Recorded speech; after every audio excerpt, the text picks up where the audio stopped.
Hey Moon lovers, welcome to another episode of All Things Moon, Lunar Wisdom for Everyday Life with myself, Kelly Jones. And I have been the queen of procrastination today. We have a full moon in Gemini at 9 o'clock this morning, which has, had me acting like the twins today. This morning I woke up in a full moon mood, a little bit emotional, a little bit fiery. Look at the hair. And, my Sagittarius fire, because the sun is in Sagittarius, was coming out this morning. And this evening, I'm much calmer. But I have been procrastinating because I keep finding things to learn about today. I've been very distracted by learning new things, coming across new things, and that is such a Gemini thing to do. Mind flitting around, and Gemini represents learning and education and knowledge. Unlike Sagittarius, that represents wisdom and higher, longer, sort of bigger picture learning, Gemini likes to learn details and information and short courses. And I actually downloaded a little short course today, which I came across via an astrologer who mostly does Vedic astrology, which I don't know an awful lot about. I'm always willing to learn more and open my mind. But he actually had a course about watches and wealth. And people that don't wear a watch not being wealthy. And I was like, oh, I don't wear a watch. One of the reasons I don't wear a watch is because I'm one of these people that can't wear a watch because it changes time when I wear it. My electricity in my body seems to affect the watch, and it never stays on time. So I'm not sure if anyone out there knows anything about that, or if you've experienced that. But that's why I don't wear a watch. But I am willing to listen to other people and their discoveries. So I've been doing that today, and I've signed up for a few things recently.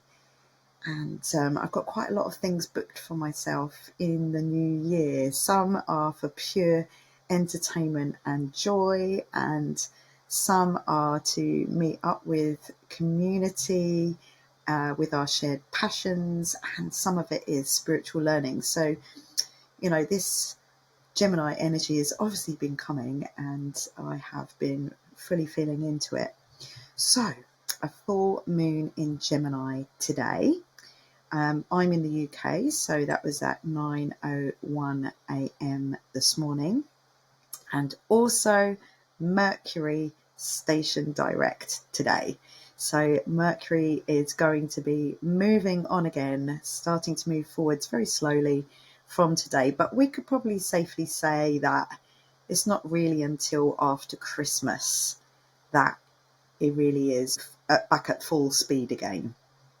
So I would say, be aware of the shadow phase of Mercury when it stations either to go retrograde or to go forwards again, because that's when I have explained it many times in lots of podcasts about when a planet comes into retrograde. I describe it like a tanker coming into port. When it slows down, it's huge.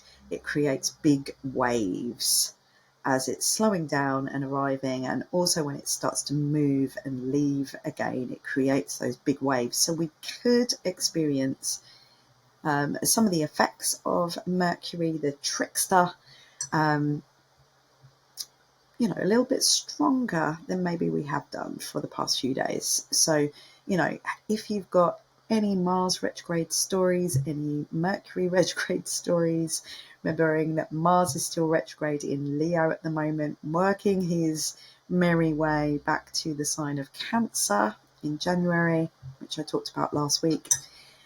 So if you've got any stories you wish to share, then please do message me, because it's always much better to have other people's examples rather than just my own. although Spotify has decided that my creator personality is that of the storyteller. So my little story for you today in relation to Mars being retrograde in Leo, and also Venus having just moved into the sign of Aquarius. So, as you know, if you've been listening, my partner Tom, his sun is in Aquarius, and he is a gardener, and he was at work on, what day was it? On Thursday. Yeah, it was on Thursday. I don't know what day we were on, but anyway, yes, it was on Thursday. And I was at Studio Libra. No, it was Friday. Yeah, it was Friday. I had been teaching at Studio Libra, and I was sitting having a nice cup of chai and sitting on my laptop, relaxing, nice and peacefully. And I got a message from him saying that he and Charlie had had an accident at work. So Charlie is a fellow gardener, and they had hired some extremely tall ladders, and Charlie was working on the top of the ladder and Tom was at the bottom of the ladder, and Charlie was using a hand hoe to remove ivy from the apex of the roof of this house. And for whatever reason, suddenly he dropped the hand hoe, and it's quite heavy, and it came down and it hit Tom smack in the face here and in the head here, and very, very luckily not in his eye, although he has got a little bit of a bruising around his eye. It cut his cheek wide open here, and it cut his head open here. So in relation to Mars being retrograde in the sign of Leo, Mars is a planet of action, and when he's retrograde, maybe it represents inaction. So obviously this particular situation, this accident, has caused them to stop their action of working. But also Venus is in Aquarius and Tom is in Aquarius, and Venus represents beauty. You know, it's to do with how we look, how beautiful we are. And isn't it interesting that he has been cut on his beautiful face? And Mars, one of the things that it represents is cutting and severing. And so he literally, as Venus moved into Aquarius, Mars is retrograde in Leo, he gets cut, which causes him to stop his actions on his beautiful face. Luckily, with all the magic potions that I make at home, so for anybody out there, so a lot of people would have gone straight to A&E, to the hospital, to accident and emergency, to have stitches and to stem the bleeding because there was a lot of blood. But having experienced having some accidents at work before, Tom was prepared and I'm prepared at home with our plant-based holistic first aid kit. You know, if he really had needed to go, he would have gone, but he was pretty confident that we would be able to deal with it ourselves. So, and to not waste time for people that really need it in the hospital. So what I did is I made a poultice using plantain, which is plantain, the leaf. It's the plant that grows in everybody's gardens. Most people think it's a weed, but it's an amazing magical medicine. And I used that, and it's an antiseptic, and it also helps to heal the cells in the skin. And so I made a poultice, so I powdered it up in my NutriBullet and used some boiling water to mix it into a paste, and we used some surgical pads to hold it on with some surgical tape, and we put that on there for a few hours. We changed the dressing a couple of times, and then we use some steri strips to help keep the wound closed up. And he is already today talking about how much it's itching, because that itching is a sign that it's healing. And I don't think he's hardly going to you're hardly even going to be able to notice it once it's healed. So pretty amazing. But yeah, I thought I would give you that story as, unexpected things that can happen during these energies. And, for quite a long time now, he's really been needing a rest. He's been working too hard. So it has stopped him from going to climbing. He's off to have a massage this evening instead. So, sometimes these things come along in painful ways, but to help us out, to make us sit down and do nothing and take care of ourselves and of each other.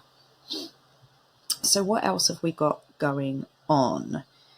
During the week, we had Venus opposition to Mars. Don't know if anyone experienced that whole yin-yang opposition going on. And today also, because the moon is full in Gemini, also we have Jupiter still in Gemini. And Jupiter has been in the sign of Gemini since May the 25th and is currently still retrograde. So it's another planet that's retrograde, which, as I've said before, means it's closer. So if you go outside and it's not cloudy and you look up in the sky, you should be able to see Jupiter shining the brightest out there as the evening star. So last night we had a fantastic little Christmas festive gathering at the yoga studio where I work, Studio Libra, and India had arranged for us to all make gingerbread houses. And I'm not quite sure where all of this is showing up for me today, in what house, but it's definitely not my house building section. We managed to take a photograph of all the houses, and then my one was next to a candle, which obviously melted some of the icing that was holding it together, and it all collapsed. So I literally have a dilapidated house downstairs. But when we came out of there, one of the other instructors that I work with, Jo, she said to me, look up at the moon there. She said, what is that star next to the moon that you can see? And I said, that's Jupiter. And she said, and what does that mean? And I said, well, when planets are next to each other, it's called a conjunction, although they're not exactly next to each other today. So it's what you would call a wide conjunction.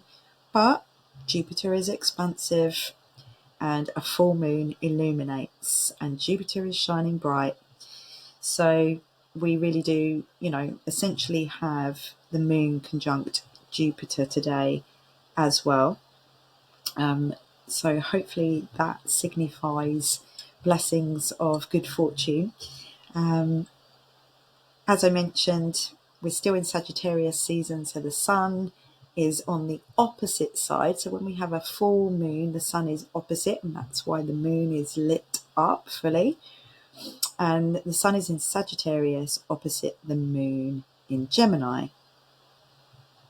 Jupiter is with the moon in Gemini. Jupiter is the ruler of Sagittarius.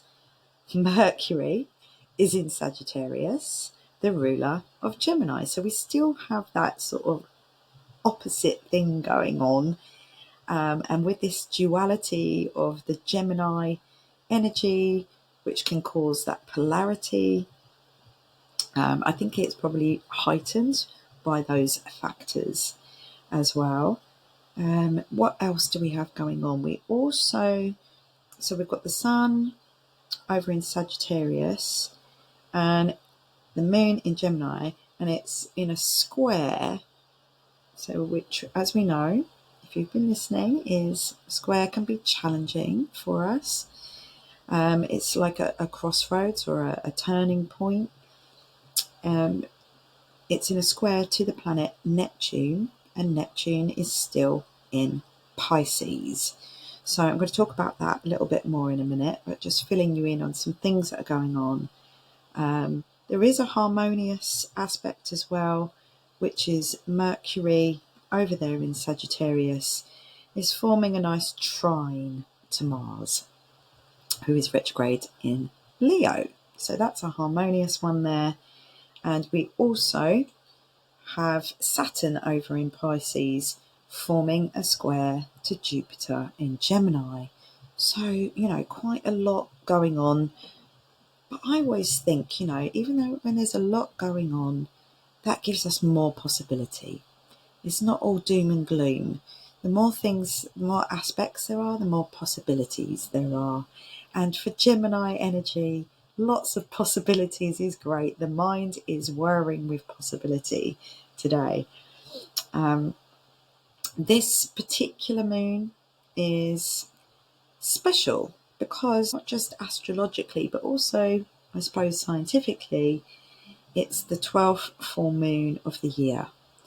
And that brings a powerful energy to all of the signs. All full moons help to shed light and illuminate things. So it can give us a moment of clarity. So you might have woken up today and thought, that's it, I've got it. Although with this square to Neptune, the planet of fogginess and illusion and delusion, it could, make that clarity maybe not so clear for all of us, depending on your birth chart and where it all falls for you. Full moons in Gemini help us to come up with new ideas. It helps shed light on new information. It might bring up important news as well. And with this Mercury turning direct, you might find that important news might not become clear today with this square to Neptune, but as it starts to move forwards, the planet of communications, you might find that news, that important news, that clarity becomes clearer as we move away from this full moon today. So it doesn't always necessarily happen right in this moment, but it could. So, let me know if you've had any moments of epiphany and clarity today. So the planet of communication and Gemini, Mercury and Gemini are all to do with communication and the mind. Information, details, learning, early education, short trips, things like that. It can be a really good time for brainstorming ideas, for discussions, for coming up with ideas for collaborations. So already in this past week or so, I've been in talks with 2 colleagues about collaborating together in the new year, which is really exciting. And also you might feel a little bit more sociable now, which is a good news, seeing as we've got this Christmas period of time. So you might feel that you're more eager to spend time with friends and to meet new people. Obviously, it's a really good time for learning new things as well, exchanging information and perspectives.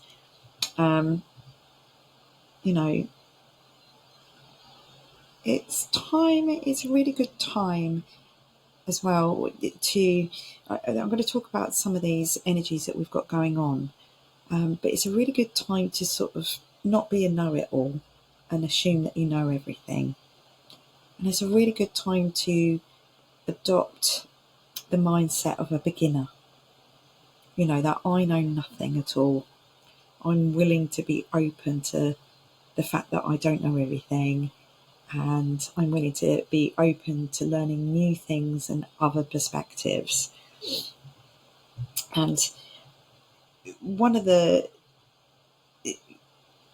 things about this moon is because of this alignment with Sagittarius. So you've got Jupiter the planet of wisdom, and Mercury over there in Sagittarius, the communication. Sagittarius loves to tell the truth, so this really is a truth teller moon. It's all about bringing out facts and very loud and clear, maybe about what you've been avoiding, what you've been avoiding facing. And because we're coming up to the end of this year as well, it's a really good time to sit down and think, what don't I want to repeat next year? What am I willing to be open to learn, so I don't repeat these same things over and over again next year, so I have the opportunity for change and growth and learning.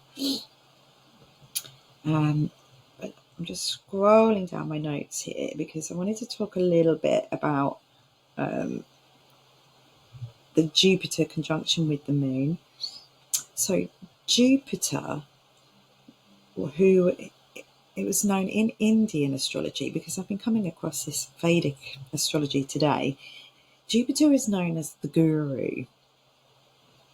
And I was listening to my astrology teacher, Adam Ellenbass, this morning, and he played an older YouTube video that he'd made a while back about Pluto moving into Aquarius and how that could signify information and things appearing about aliens, unidentified objects, UFOs, and also about cults and cultish things. So not necessarily, he was talking in a very balanced way about, we tend to associate cults with terrible things where there's been mass suicides and, people who think they're God. But that can be more likely in this Aquarian energy because in the myth, the water bearer refers to Ganymede, which is the mythological story of the chosen one who was kind of abducted, like an alien abduction, but was pulled up into heaven because it was a chosen one. So there can be a bit of that energy coming with this Pluto in Aquarius energy. But Jupiter is known as the guru in Indian astrology, and it can provide us with wisdom because it's in the sign of knowledge. Because, sometimes we can know a lot, but it doesn't necessarily make us wiser and more experienced. But Jupiter being over here in the sign of knowledge and learning can help us to gain the wisdom from our learnings. To learn from the valuable lessons, to help us maybe have more perspective. What's the word that I want? Discernment of how we perceive and understand and separate things into different meanings. So Jupiter can also, being in this sign of Gemini, this energy can help us be maybe less know-it-all, being self-righteous, if you like, less hypocritical. And because that Gemini energy, it can be hypocritical, that it's this and that, but can also be about accepting that there are two truths, that there are opposites. Opposites exist. They do. There is such a thing as Sagittarius and Gemini energies. There is Jupiter and Mercury energies. These opposites exist. And how can we bring them together and make it more whole and, less dogmatic, shall we say, and accepting the paradoxes of life. So I wanted to sort of share that with you because I'm going to give you a journaling prompt, and that journaling prompt, let's find it for you. Let's scroll down. I'm just on a mention before I just jump to that. Venus in Aquarius. So to me, that says radical love. Yeah. Will it change the way that people do dating? Venus in Aquarius is going to be there right until the 2nd of January. Remembering that Aquarius is about progress and the chosen one. And Venus is about love and relationships. Venus in Aquarius could suggest a little bit of aloofness, or a slight feeling of iciness in Aquarius. It could feel like that in partnerships, but Venus obviously has a nice warm side. But with somebody who's got Venus in Aquarius would save that warmth for only a select few people. They wouldn't give it away freely.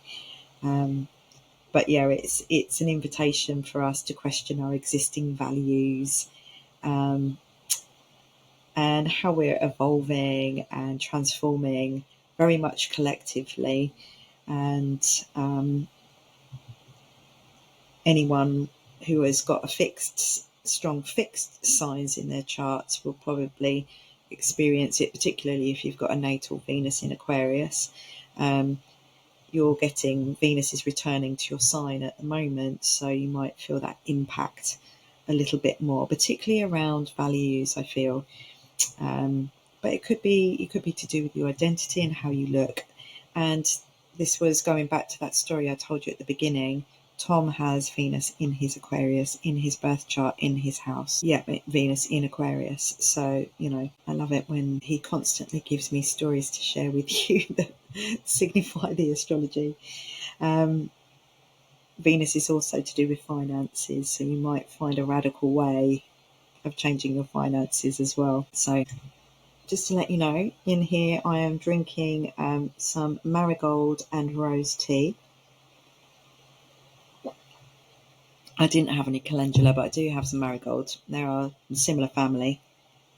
Calendula is a really good herb to help shift your inner dialogue with yourself and to harmonise communication. So I thought it was quite appropriate for this Gemini energy. If you don't have that, rosemary is really good to help you have some clarity as well, and mint. So the reason I tell you that is, if obviously the way that we communicate with ourselves affects the way that we communicate with others. So it really is where we need to address first is within ourselves. I talked about last week about turning that spotlight inwards. So this week that spotlight is still turned inwards into this mind communication section of our charts. So relating to this full moon in Gemini, the Lovers card in the tarot relates to and represents Gemini, and it can indicate a need to listen to not just our head but our heart, in regards to a situation or what direction we're taking in life, because we've had a lot of this retrograde sort of going back over things. So looking forwards as things start to move on again, like Mercury, particularly the planet that affects all our communication. The journaling prompt I want to give for you this week is, what negative thoughts or self-talk do you need to be more conscious of so that you can shift it towards more positive self-belief, Sagittarius, and self-love, Leo. Okay, so a focus on how you communicate with yourself is this week's little self-love tip from me. And I'm going to call it there because I've got an online moon ceremony at 8 o'clock, and it is nearly 6 o'clock now. And as you can see, I am upstairs in my bedroom today. And Tom is going out for a massage shortly, so I will be going down to set up for the moon ceremony downstairs. So I've got to take all of this stuff downstairs and set it all up again. So thank you for listening. Be wonderful if you could share some of your stories with me, and if you give me permission, if you share your stories with me with your permission, I'd love to be able to share some stories, without any details of who you are, but just some stories that have come from others other than just myself.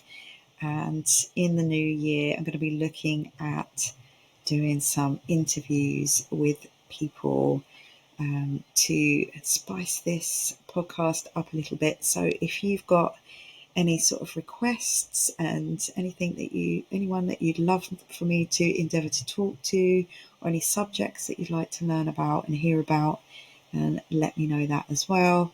And I'm going to say farewell for now, and I will see you all next week.